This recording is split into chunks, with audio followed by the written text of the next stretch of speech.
Hello, everybody. How are you doing? So, today we'll be talking about emotions. Now, emotions are God ordained, they are natural. I know the African culture would not really permit expression of negative emotions, especially. From childhood, we've been brainwashed with that notion of big boys don't cry and strong women don't cry. Or in the Christian circle, anger is seen to be ungodly, so to say. Emotions are bodily sensations, just the same way hunger is. If you're scared, chances are you feel your heart racing if you take your time to be aware of it. If you're angry, chances are you feel your head pounding. And you may not consciously even be aware of it that your fists are clenched. Now, when you're hungry, what do you feel?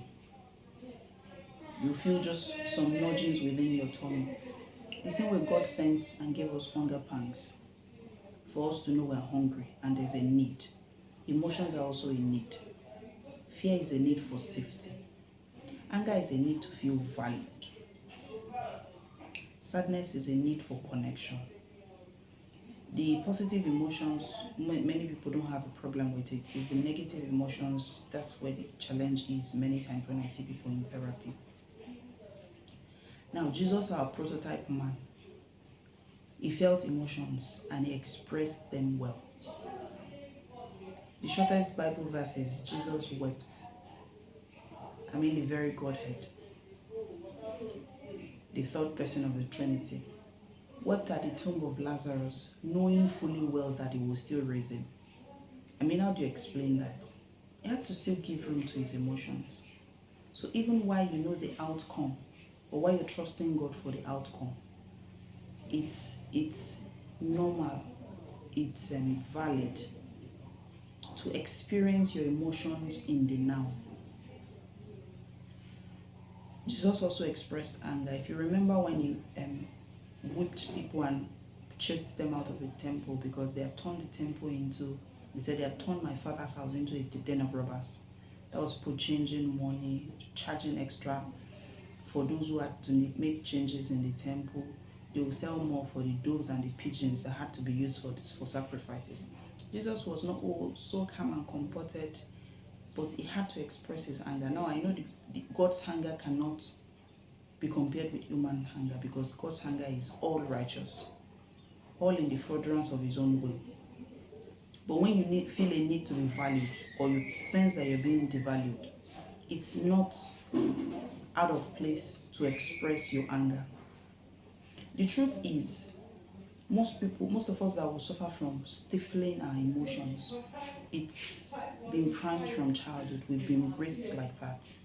But stifled emotions will generally lead to a blunting of both your positive and negative emotions. So after a while, you can't be joyful. Just someone who has a bland emotion across board. You can't be joyful, you can't really make decisions because at the heart of it, you're not even knowing what you're feeling. So such an individual becomes robotic. Now you ask me, what do I then do with my emotions? And I say, what do you do with your hunger? When you're hungry, what do? You go eat. But you feel the feeling of hunger first before you make a decision to eat. So you are sad. That means you take note of what the emotion feels like bodily. And ask yourself, why am I sad? And what do I make this mean about myself? And then what can I do about it? Not I'm sad. What can I do to get out of the sadness? You've not processed the emotion. You've not come full circle. Or something makes you very hungry and you leave it with hunger. And you sit and really feel the emotion of anger bodily. Is your heart racing? Is your head pounding? Are your fists clenched? Are your jaws set? Okay, now you felt it. Why do you feel so angry? Someone stepped on your toe. There are possible perceptions to that. It could be that the person was clumsy. It could be that the person did not see you well. Or it may be that the person did not take you serious. Or the person took you for granted. Same experience, different perceptions.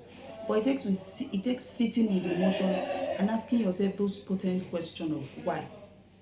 Why? And what do I make it feel about? What do I make it mean about myself? And then what can I do about it? The other thing you can do is journaling to process it, especially for those who get to sink deeply in some depths of emotion and then it overwhelms them. Learning to sit and process it. Journaling ideally should be a daily exercise or at least a weekly exercise. Is like a mental exercise, the same way you do cardio for physical exercise. Then for someone who really finds expressing emotions, even feeling emotions, a challenge, seek therapy, because oftentimes when I sit in sessions and I ask someone, what do you feel about it? Really, they don't know. 8 out of 10 persons don't know what they feel about it. It sounds like a very vague thing. I can ask you, are you hungry? And you don't know whether yes or no. It's supposed to really be that succinct, it's supposed to be that accurate. But by virtue of childhood programming and sometimes a lot of negative hands that trauma has dealt some people just out of survival, they cannot afford to feel. It shouldn't be like that. Then now, the truth is, when you ignore your emotions, imagine if you ignore hunger and you're someone who is on a healthy diet, what happens? And then you go out to the mall. Would you get there looking for fruits and vegetables? Chances are you're buying donuts, you're buying things that are not the healthiest. Did it change the fact that you're on a diet? No, you're not on a diet. It's just that you ignored your hunger for a long time to the point of starvation. Now, the same thing is for someone who wants to be mentally healthy, mentally whole, and keeps ignoring their emotions. You are angry, you do not express it, because child of God does not get angry. Then by the time you know it, you're flying off in a fit of rage. Or you're using addictions to suppress the feeling of anger, or you use work just not to feel because you're really so livid and a child of God cannot afford to be angry. Or you're feeling sad and you don't feel the feelings, you don't sit with it, you don't process the emotion full circle. And then someone sinks into that deep dark hole of depression. It always would go that way. Once you ignore it, emotions don't die, they just metamorphose into an advanced version, if I can say, the same way your hunger can metamorphose into starvation, at which you lose all rationale to make a healthy choice. So many times when we stifle our emotions, we'll stifle even the positive emotions out of the way, one. And two is we don't make the best of decisions. Emotions will eventually metamorphose into something else, and then people can then adopt unhealthy coping mechanisms like addictions. Workaholism is also a form of addiction. Sure, being a shopaholic is a form of addiction. Okay, maybe if I now buy this piece of cloth or this piece of jewelry, I will then feel better about myself. But if you really dig it down, it still goes back to the foundation. How did you ignore your emotions? Truth is, the Bible talks about the heart more than the mind. Almost 1,000 times over, if I can use that word. To let us know that God is interested in the state of your heart. When he says, my son, give me your heart is the seat of your emotion. But then if the whole place is in shambles because emotions are not being processed, how do you then give room to God? How are you able to sit in the place of prayer and be able to really hear God when you can't even feel you? So if I can summarize this today, it is, child of God, feel your feelings. Your feelings are valid, your feelings are legit, your feelings are God ordained, your feelings are natural. And when you're done feeling it, sit and ask yourself the questions: why do I feel the way I feel? And if I feel the way I feel, what do I make that mean about me?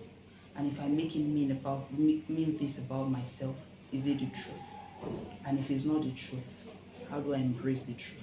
What can I do about it? So I wish you a wonderful day. Bye.